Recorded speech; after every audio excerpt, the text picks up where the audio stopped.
What's up, team? Eric here from good old Ecuador. I got my last couple weeks here, my last retreat here, and then I head off traveling again, which I'm super excited about. A little sad to leave here. So many amazing people, so many amazing teachings and lessons in life that I'm super grateful for, and that I continue to learn every day here at Gaia Sagrada. So I'm very thankful. Just want to throw that opportunity, that vocal opportunity out, and just to say thank you. What I want to talk about, and I'll try to make this video smaller so that people watch it. But this video is mainly about the fitness industry and losing weight or gaining muscle or whatever kind of your goal is. Maybe getting healthier or getting your flexibility back, whatever the case may be.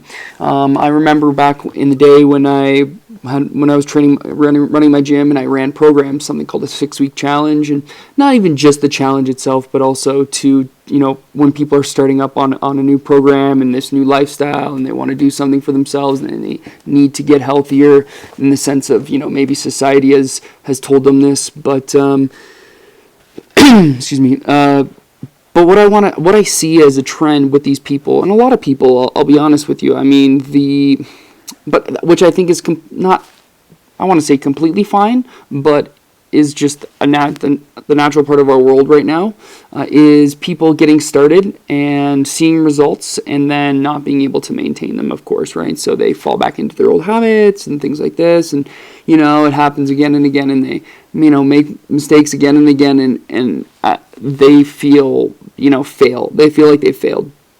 But the problem is they feel like they failed because they can't maintain it, or something happens in their life and they let it take them over.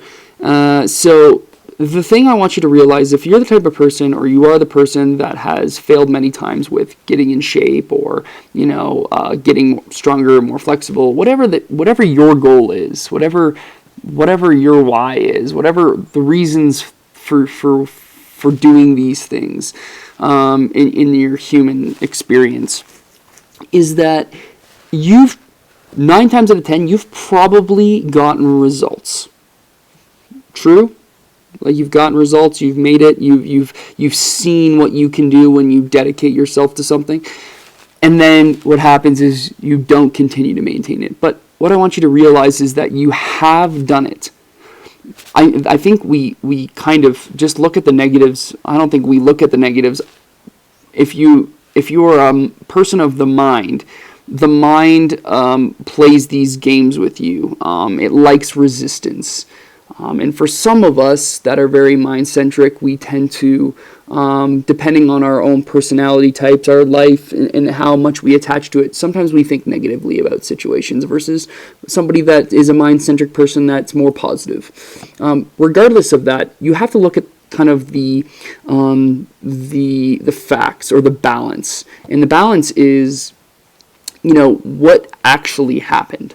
So what actually happened was that you made a change in your life, and you saw results from that, and you started to change your physical being and potentially even your mental being. This is something that I really strongly recommend that you kind of look back on. How were you feeling? How were you looking, if this was the goal for yourself?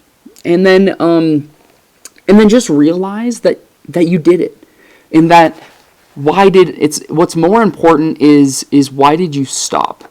So that when you come back to it and you learn from your mistakes, right, you can understand what to do differently next, right? The idea is, one, why are you doing it? Of course, this is the main motivation. If you keep falling off, in what we call it, falling off, you have to find the trend. You have to understand where it's coming from. You have to be conscious of this. You have to be, I want to say mindless, but almost mindful. You have to be in presence with yourself and to understand your doings, whether this is habitual or whether this is an in-the-moment thing. And this takes practice to understand oneself, to understand one's habits, one's behaviors, emotional patterns, mental thought patterns, all these sort of things. And the more present you can become in the moment, the less judgmental you can become, the less egocentric that you can become, more so, which is a basis of presence, you can start to identify some of these things. And the next time that you go to do, to gain muscle or to lose fat or whatever your goal is, be healthier, just be present, and you will probably have a much easier time understanding the nature of things, because it's the nature of things that you need to understand. And the mind doesn't like to understand the nature of things. It likes to control things. So please, please, please, if you have been going through a hard time with your training, with keeping up, with staying consistent, there's a reason, and you just need to become present with yourself, with your emotions, with your habits. You need to stop identifying yourself with the past, but you also just only reconcile the past as long as it teaches you something. The past, in the past we make mistakes, and the only reason why we need to go back to the past is to understand our mistakes and then learn from them and then move forward. If you want to, continue living the same way you're living and continue going up and down with these things, by all means go for it. But you're creating this pattern for yourself, and you're so unconscious about it that you're going to continue to keep doing it. And you actually almost, just for some people, they actually continue doing this process because it makes them feel good, because the pain that they feel is familiar, or they haven't yet accepted the fact that it is possible to do something like this long term. It's just you've decided that it's all or nothing, and you don't understand how to take things slow because, well, one, society has kind of showed us that, and then two, you've accepted that as your own reality. I know before I definitely accepted this as my own reality, and I've begun changing my ways because I was conscious of this decision, conscious of my doings, and I've decided to change these doings so that it can be more sustainable in my life, because I don't exercise because I have to. I exercise because I get to, because it makes me feel good, because it connects me more with my body and the way it feels. And then when I am training, I'm very present with my body. I'm learning lessons about my body. My body is nature. Just as much as you can learn from a waterfall, you can learn from moving your own body. But you have to be present. You can't be thinking about something else. This is a practice, just like meditation is a practice. You must realize this. Life, and every moment in life, is a practice. You just have to listen. Be the observer. Listen. Focus on your senses. Focus on what's going to give you this sense of joy in your life, not this sense of neediness in your life. I don't need fitness.